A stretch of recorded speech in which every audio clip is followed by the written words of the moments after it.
We all know the feeling. The day starts with a long to-do list. We have grand plans to tackle every item. Yet as the hours slip by, distractions creep in. Emails ping constantly. Social media notifications beckon with their bright alerts. The open office environment, once hailed for collaboration, now often feels like a constant interruption. We find ourselves pulled in a dozen different directions at once. By the end of the day, we feel exhausted, but our to-do list looks almost the same as it did in the morning. This is a common struggle in our modern work lives, a daily battle for focus. This constant struggle for productivity isn't a sign of personal failure. It's a symptom of a larger problem. We are often using outdated strategies in a hyper-connected world. The way we approach work hasn't caught up with the demands of our environment. We try to juggle multiple tasks, believing multitasking is a skill. We push ourselves to work longer hours, thinking that more time equals more output. But these approaches often backfire.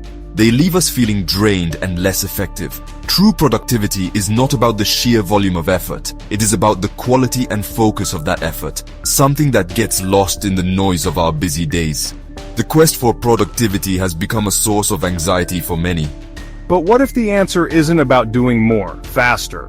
What if it's about fundamentally rethinking our approach to work itself? In recent years, a powerful narrative has taken hold: hustle culture. This mindset glorifies relentless work. It tells us that success comes only through constant effort and sacrifice. We see influencers and entrepreneurs showcasing their non-stop work schedules. They boast about rising and grinding before dawn and working late into the night. This culture suggests that if you are not perpetually busy, you are not trying hard enough. It equates long hours with dedication and achievement. The message is clear. To win, you must outwork everyone else, often at the expense of your well-being. The problem with hustle culture is its dangerous misconception of productivity. It confuses activity with accomplishment. Being busy does not automatically mean you are being productive.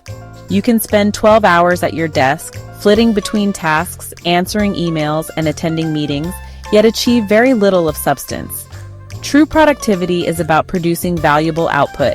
It's about making meaningful progress on important goals.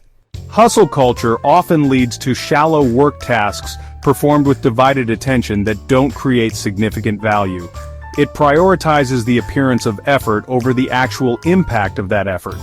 This relentless pursuit of more has significant downsides. When we are constantly on, our brains don't get the chance to rest and recover. The idea that working more hours always leads to more output seems logical at first glance. If you work 8 hours and produce X amount, then working 16 hours should produce 2 times X, right? Unfortunately, human productivity doesn't scale linearly like a machine. Our brains and bodies have limits. Numerous studies have shown that after a certain point, working longer hours leads to diminishing returns.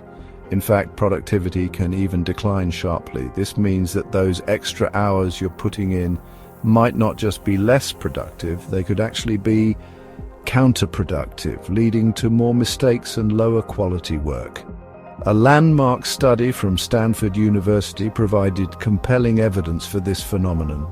The research, conducted by John Pencarville, examined data from munitions workers during World War I. He found that productivity per hour declined sharply after an individual worked more than 50 hours a week. Beyond 55 hours, productivity dropped so much that putting in any more time resulted in virtually no additional output. This isn't just historical data. Similar patterns are observed in modern knowledge work. The implications of this research are profound. The hustle mentality that pushes for 60, 70, or even 80-hour work weeks is fundamentally flawed if the goal is increased output and quality. While short bursts of intense effort might be necessary occasionally for specific deadlines, sustained long hours are an inefficient strategy.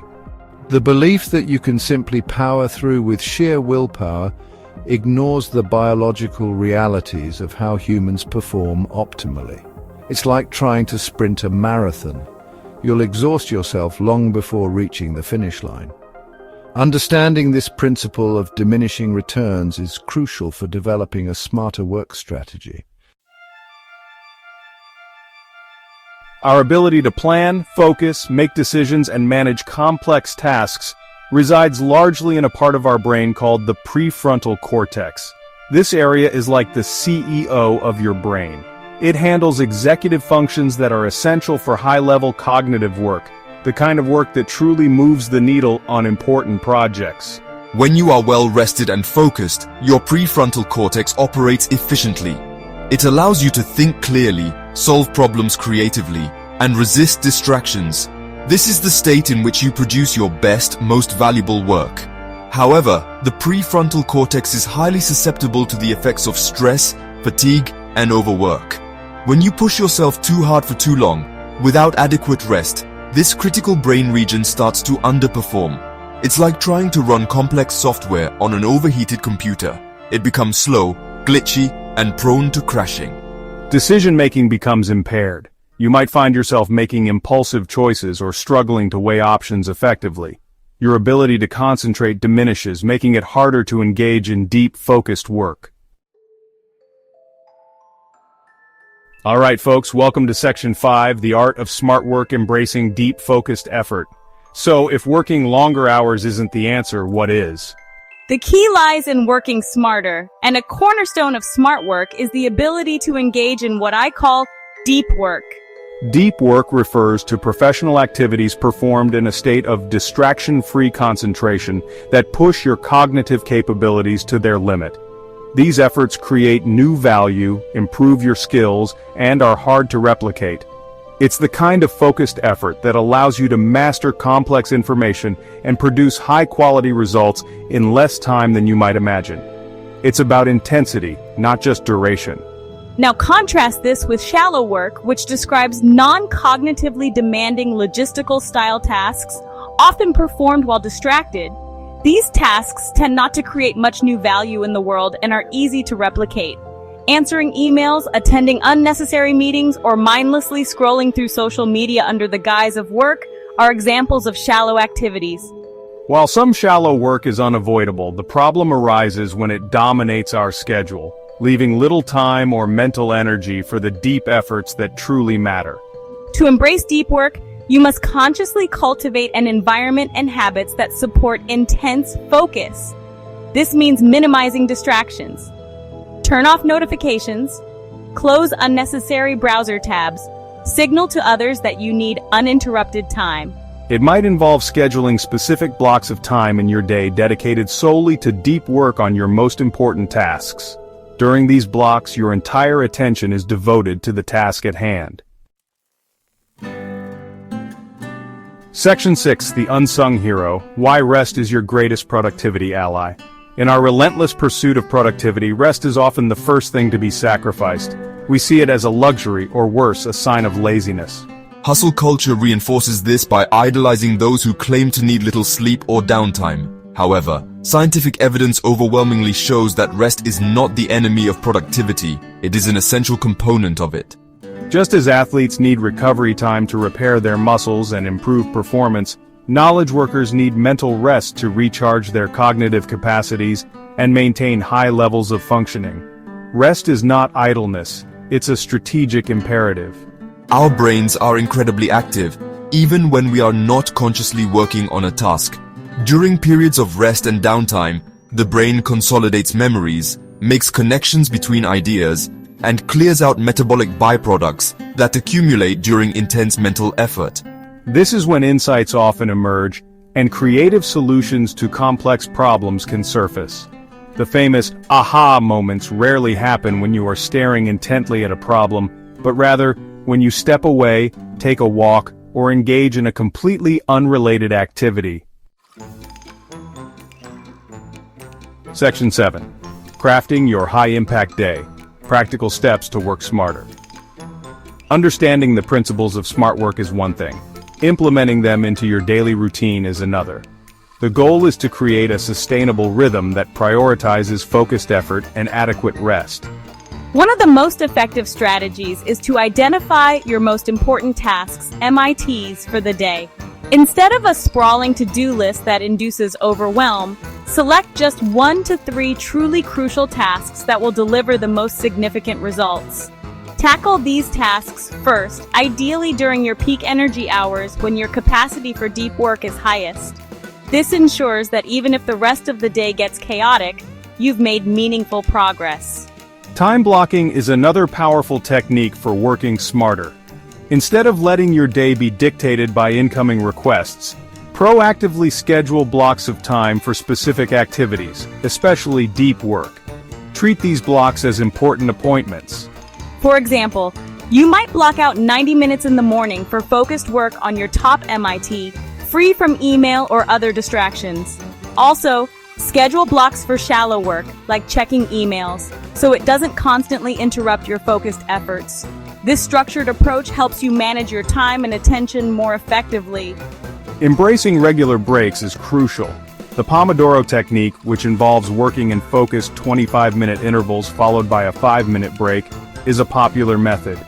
These short breaks help maintain concentration and prevent burnout over longer work sessions. Longer breaks, like a proper lunch break away from your desk, are also vital. Don't eat lunch while continuing to work. Section 8. Beyond busyness. Redefining true productivity and success. Our society often equates busyness with importance and productivity. We wear our packed schedules like badges of honor. The person who is always rushing, always juggling multiple projects, is often perceived as highly productive and successful. However, this perception is frequently misleading. As we've discussed, being constantly busy can be a sign of inefficiency, poor prioritization, or an inability to focus on what truly matters. True productivity is not about how many hours you work or how many tasks you cross off a list. It's about achieving significant results and making meaningful contributions. Redefining productivity requires a shift in mindset. Instead of focusing on inputs, hours worked, tasks started, we need to focus on outputs, valuable work completed, goals achieved. This means asking yourself, what are the key activities that generate the most value in my role? How can I dedicate more of my best energy to these high-impact tasks? This often involves saying no to less important commitments, delegating effectively, and ruthlessly eliminating distractions that consume time without adding real value. It's about impact, not just activity. This redefinition also extends to our concept of success. Is success merely about climbing the corporate ladder as fast as possible, even if it means sacrificing health and relationships? Section 9. Take back your time, a call for a smarter way to work. The myth that relentless hard work is the only path to success is pervasive, but as we've seen, it's a dangerous oversimplification. The constant pressure to do more, to be always available, and to sacrifice rest in the name of productivity is leading to widespread burnout and, ironically, often diminished results. The science is clear. Our brains have limits, and exceeding those limits consistently leads to poorer performance, increased stress, and reduced well-being. It's time to challenge the status quo of hustle culture and embrace a smarter, more sustainable approach to work. This isn't about advocating for laziness or a lack of ambition. On the contrary, it's about channeling your ambition and energy more effectively. It's about recognizing that strategic rest, focused effort, and clear boundaries are not obstacles to achievement, but essential tools for it. By understanding how your brain works best, you can design your work habits to align with your natural cognitive rhythms, leading to higher quality output in potentially less time. This is the essence of working smarter, not just harder. It means being intentional about where you direct your precious attention. The practical strategies we've discussed, from embracing deep work and time blocking to prioritizing rest and setting boundaries, are not quick fixes, but foundational changes. Implementing them requires conscious effort and a willingness to experiment to find what works best for you. Start small. Pick 1 or 2 ideas that resonate most and try to incorporate them into your routine.